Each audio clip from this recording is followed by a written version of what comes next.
Als het gaat om de HOVA, dan moet daar overeenstemming over zijn in de Rijksministerraad. En de Rijksministerraad bestaat uit de ministers van Nederland en de ministers, de gevolmachtigde ministers van Aruba, Curaçao en Sint Maarten.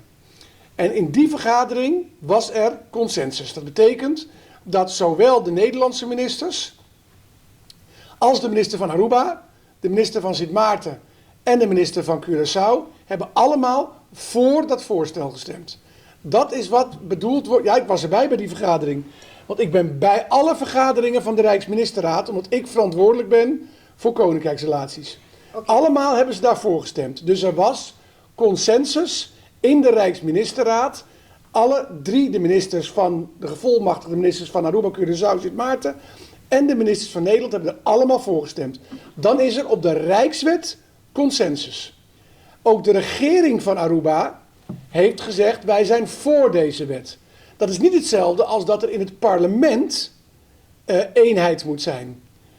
Ook in Nederlandse wet kan aangenomen worden met 76 tegen 74 of met 100 tegen 50.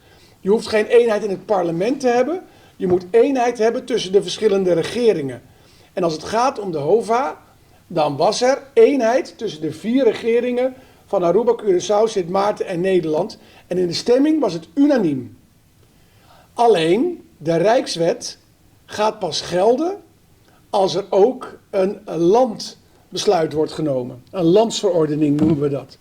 En daarvoor moet er een meerderheid zijn in het Arubaanse parlement. En het is aan de regering van Aruba om die landsverordening voor te stellen aan het parlement. Nou, wij zien nu dat de regering van Aruba voor is, maar we zien dat de oppositie van Aruba tegen is. En we gaan nu zien wie de meerderheid krijgt in het parlement. Als de landsverordening niet doorgaat, dan gaat ook de Rijkswet niet door, want die twee zijn aan elkaar gekoppeld. Ja. Dus zonder landsverordening ook geen Rijkswet. Ik ben een groot voorstander van die Rijkswet, omdat die, en toevallig is daar gisteren ook een artikel over verschenen in de media, omdat het heel veel financiële voordelen voor Aruba oplevert. Want Aruba leent nu op de internationale markt tegen bijna 7% rente, 6,9. Terwijl als ze bij Nederland kunnen lenen, wat kan als die Rijkswet is ingevoerd, dan kunnen ze tegen de helft lenen.